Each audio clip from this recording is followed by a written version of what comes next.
Assalamualaikum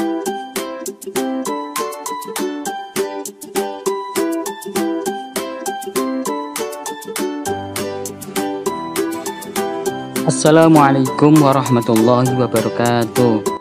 Apa kabar kalian semuanya? Alhamdulillah, mudah-mudahan kalian tetap sehat, tetap semangat, dan tetap menjadi anak yang soleh dan solehah. Marilah kita mulai pelajaran hari ini dengan berdoa.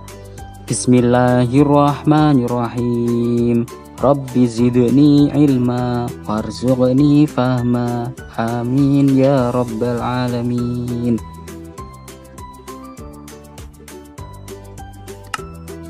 Alhamdulillah, anak-anakku yang soleh dan solehah, setelah sebelumnya kita belajar tentang sholat dan pengertian sholat, maka pada pertemuan kali ini kita akan belajar tentang mengaji di sekitar rumah. Anak-anakku yang soleh dan solehah, belajar sholat tidak bisa secara instan atau sekaligus bisa. Belajar sholat harus dimulai dengan sedikit demi sedikit, dan belajar ini harus dibiasakan dengan mengaji. Anak-anakku, sudahkah kalian mengaji?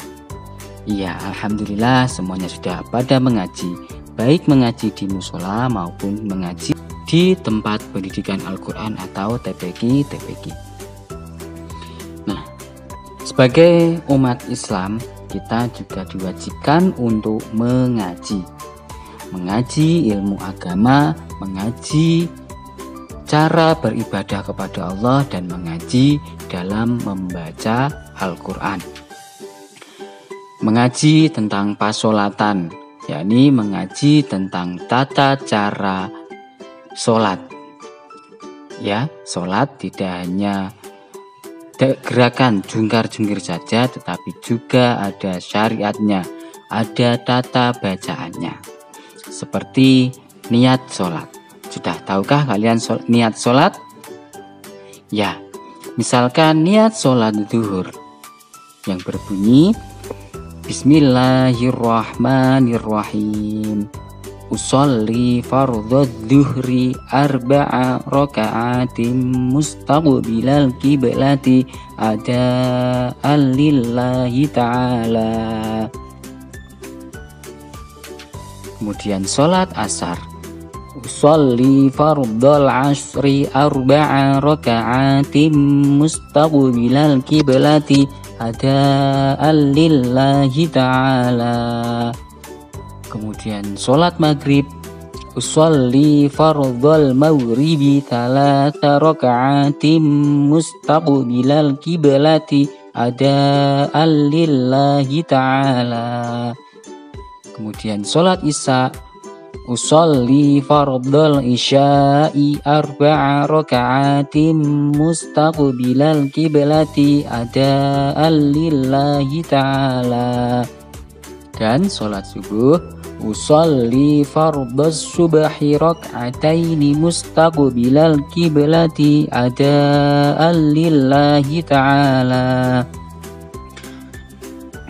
Setiap hari kita harus mengaji, walau hanya belajar satu ayat atau belajar satu huruf Al-Quran. Dengan mengaji akan membuat hati kita menjadi tenang. Kegiatan mengaji juga disebut dengan tadarus. Tadarus dapat dilakukan sendiri atau bersama-sama. Tadarus boleh dilakukan di rumah atau di masjid. Jika kita rajin mengaji, rumah kita akan terasa nyaman dan damai. Mengaji termasuk ibadah kepada Allah. Allah akan memberikan pahala yang besar bagi orang-orang yang mengaji. Baiklah, anak-anakku, kalian bisa mengaji baik di musola atau di rumah. Di musola dengan ustadz atau ustadzah, atau di rumah dengan ayah dan ibu kalian. Di samping ketika sekolah kalian diajari oleh bapak atau ibu guru pendidikan agama Islam, kalian bisa minta diajari dengan orang tua kalian di rumah.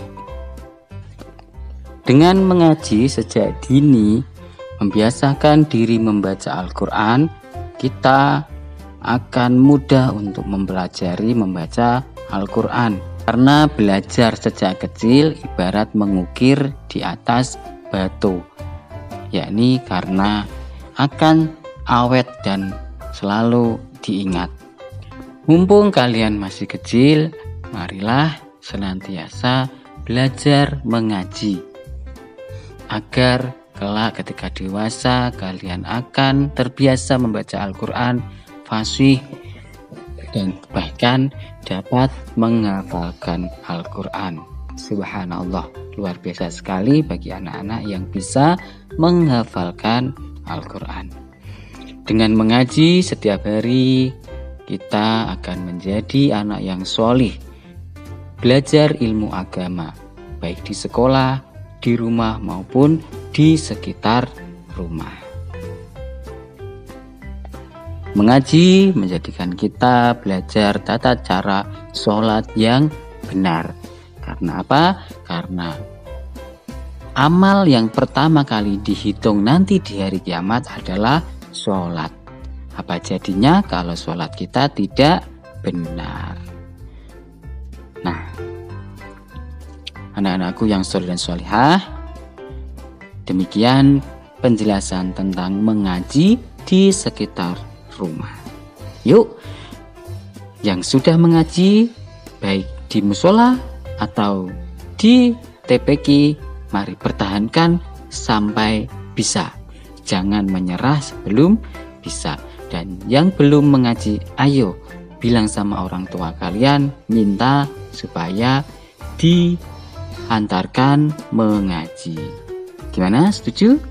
Siap. Alhamdulillah. Baiklah anak-anakku yang soleh dan solehah, cukup sampai di sini dulu perjumpaan kita. Mudah-mudahan kita senantiasa dapat limpahan hidayah dari Allah Subhanahu wa taala. Amin ya rabbal alamin. Cukup sampai di sini dulu. Pak Guru mohon undur diri. Wallahul muwaffiq ila aqwamit thoriq. Wassalamualaikum warahmatullahi wabarakatuh.